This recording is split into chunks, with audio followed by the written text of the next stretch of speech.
Hello everyone. Today I wanted to make something different and make a prep video for the next day one. Hopefully this is useful. Enjoy! First of all, there are going to be 6 sections for this video.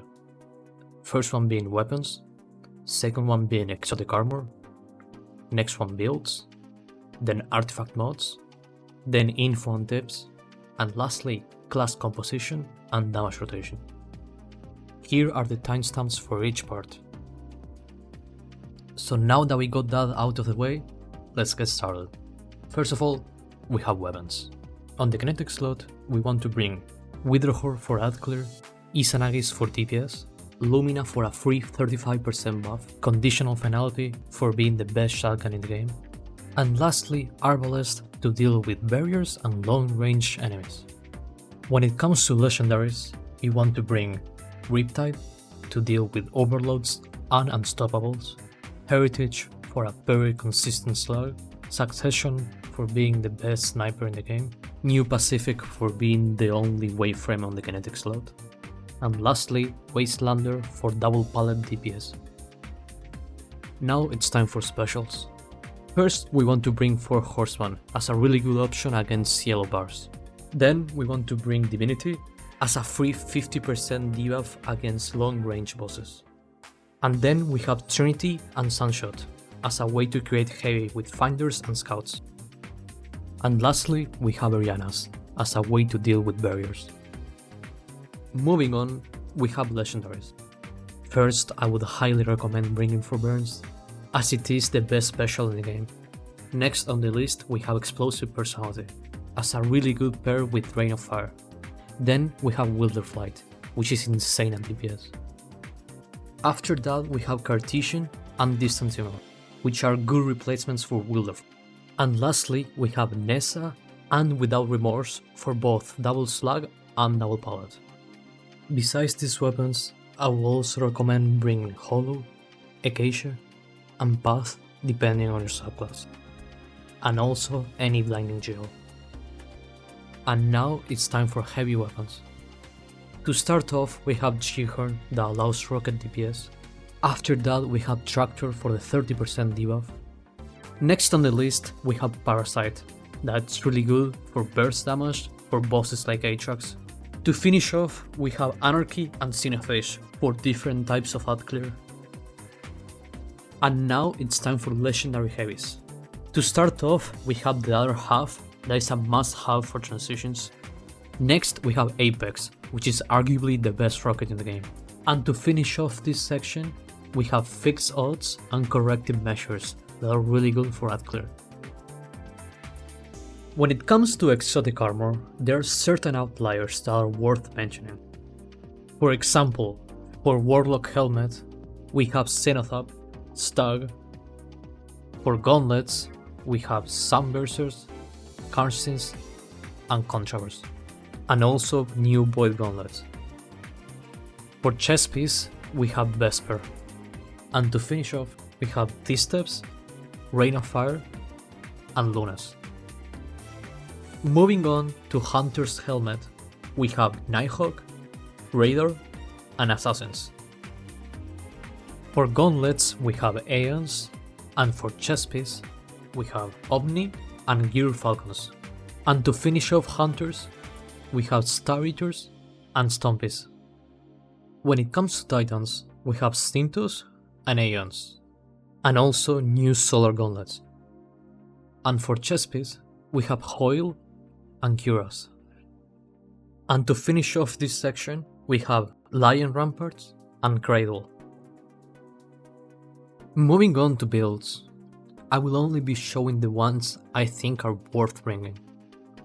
Starting off with Sunbursers, you want to be using Icarus Dash and Touch of Flame. And for fragments, you want to be using Searing, Torches, Mercy and Resolve. And lastly for mods, you want to be using this.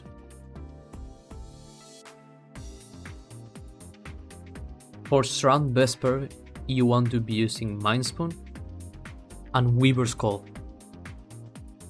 For fragments, you want to be using Generation, Evolution, Ascent, and wandering. And lastly, for mods, you want to be using this. For assassins, you want to be using flow state and lethal. For fragments, you want to be using ions, shock, feedback, and resistance. And lastly, for mods, you want to be using this.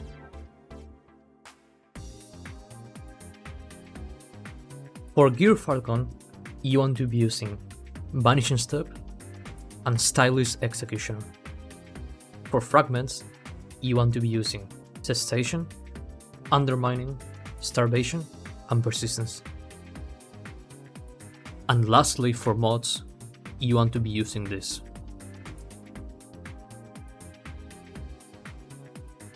For Synthos, you want to be using Soul Invictus and Roaring Flames.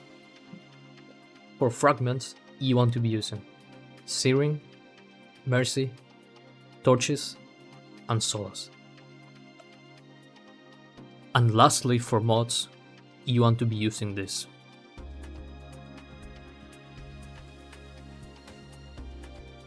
When it comes to artifact mods, it's important to highlight two mods. First one being Rapid Fire Ranger and Elemental Munitions. With Rapid Fire, you're able to extend the duration of Tractor up to 25 seconds, meaning that a Tractor person should always run this mod.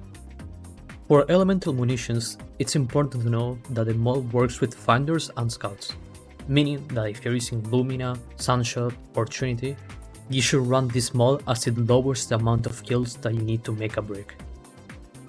Moving on, here are the mods I think each class should be running. On this section, I will be going through some general knowledge that's good to know for the day one. Starting off with Bipod, you can swap from full reserves to another heavy and not lose ammo, meaning that you can start the encounter with Bipod and then swap to Tractor, G-Horn, or Bait and Switch without losing heavy.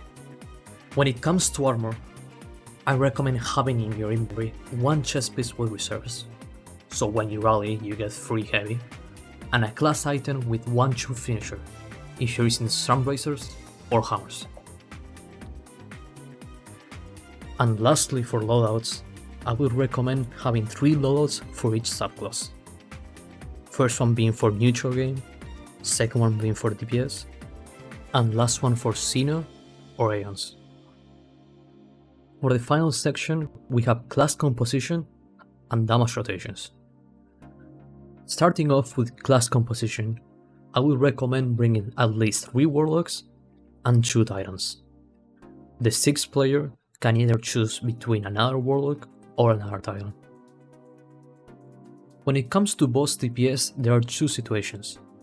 First one being short range and the second one being long range. On a short range boss, we want to have a Tractor on Well, a G-Horn on Well, 2 Needlestorm Warlocks on Izanagis and Apex, a Titan on Lumina and Apex, and lastly another Titan on Izanagis / Conditional and Apex.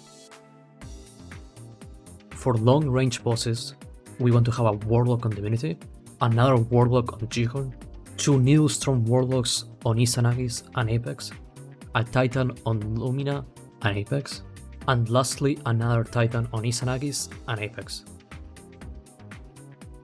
And now to finish off this video, here are some DPS rotations.